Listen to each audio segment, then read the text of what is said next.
अस्सलामुअलैकुम। आज हम बनाएंगे भिंडी गोश्त। सबसे पहले मैंने भिंडी को टोकरी में वॉश कर लिया है ताकि इसका पानी अच्छी तरह निकल जाए। आपने इस तरह से इसको स्टेन कर लेना है।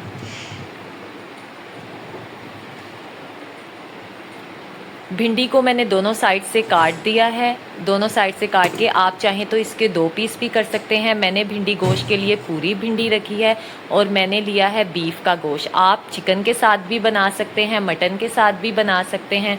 तो अब हम चलते हैं इसमें डलने वाले मसालों की तरफ। यहाँ पे मैंने लिए हैं 3 अदद बड़े साइज़ के टमाटर, 3 अदद दरमियाने साइज़ के प्याज, 2 लहसुन और हाफ पीस अदरक का। साथ ही इसमें कुछ मसाले ऐड करेंगे जिसमें पिसा हुआ धनिया, नमक, हल्दी पाउडर और साथ आपने लाल मिर्च ऐड करनी है। लाल मिर्च आप अपनी हस्बे ज़रूरत ज़्यादा या कम कर सकते हैं। अदरक लहसुन के पेस्ट को हमने 2 टेबलस्पून लिया है और 2 टेबलस्पून अदरक लहसुन का पेस्ट इसमें आपने डालना है। टमाटर को मैंने छील कर छोटे छोटे टुकड़ों में काट लिया है।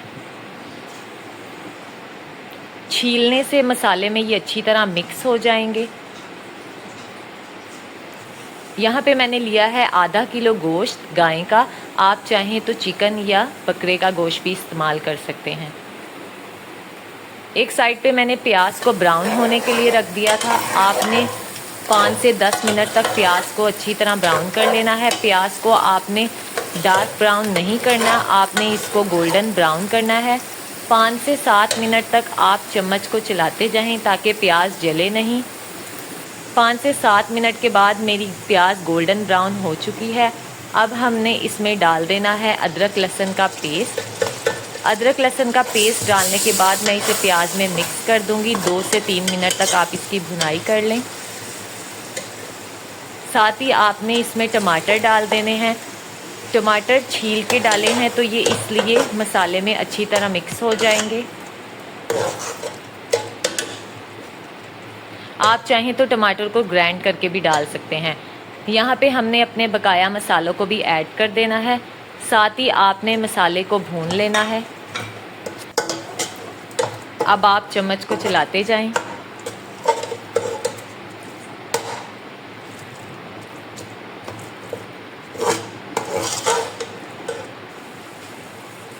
दो से 3 मिनट के बाद मसाला कुछ इस तरह हो जाएगा। आपने इसमें डाल देना है हाफ कप पानी। इन चीज़ों को आपने मिक्स कर लेना है पानी के अंदर।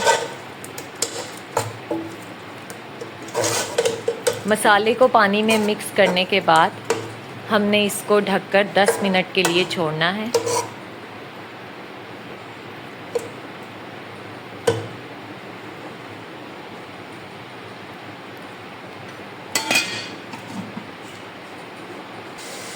दस मिनट बाद जब हम देखेंगे तो मसाले की भुनाई हो चुकी है। मसाले से घी अलग हो चुका है। ये अब भुन चुका है मसाला।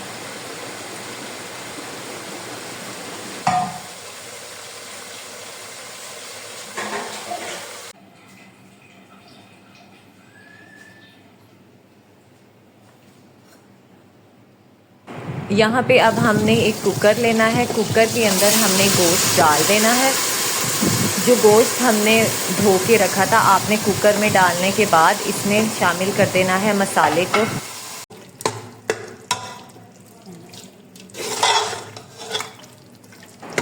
मसाले में गोश्त को मिक्स कर देना है ताकि गोश्त के ऊपर मसाला लग जाए।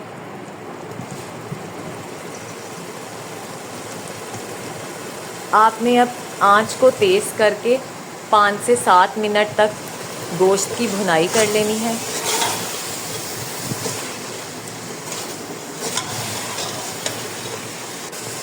पाँच से 7 मिनट के बाद गोश्त की भुनाई हो गई है। मसाला और गोश्त अच्छी तरह मिक्स हो गए हैं। अब इसमें हमने डालना है 2 गिलास पानी। 2 गिलास पानी डालने के बाद हम कुकर को वेट लगा देंगे 20 मिनट का। 20 मिनट के बाद गोश्त हमारा मुकम्मल गल चुका है। आप इसको चेक भी कर सकते हैं।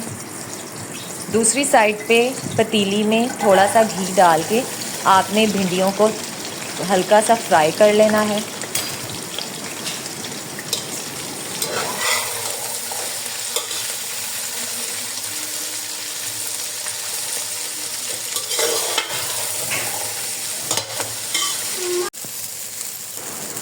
भिंडी 4 से 5 मिनट के बाद हमारी फ्राई हो चुकी है। अब हम इसे गोश्त और मसाले में डाल देंगे। गोश्त में भिंडी को डाल के आप मिक्स कर लें।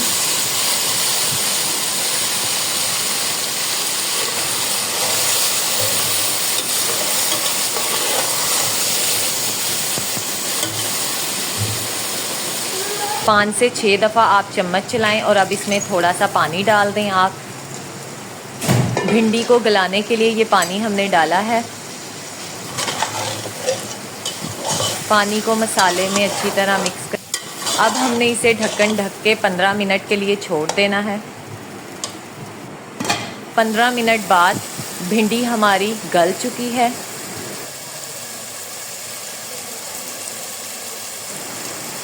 अब इसे चम्मच से एक दफ़ा चला के आपस में मिक्स कर लेंगे। तो ये देखें भिंडी गोश्त हमारा तैयार हो गया है।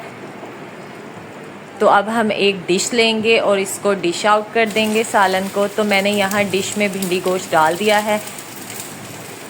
तो अगर आपको ये मेरा भिंडी गोश्त बना हुआ अच्छा लगा हो तो आपने मेरे चैनल को लाइक और सब्सक्राइब ज़रूर करना है। ये है हमारे भिंडी गोश्त की फ़ाइनल लुक और ये है मज़ेदार।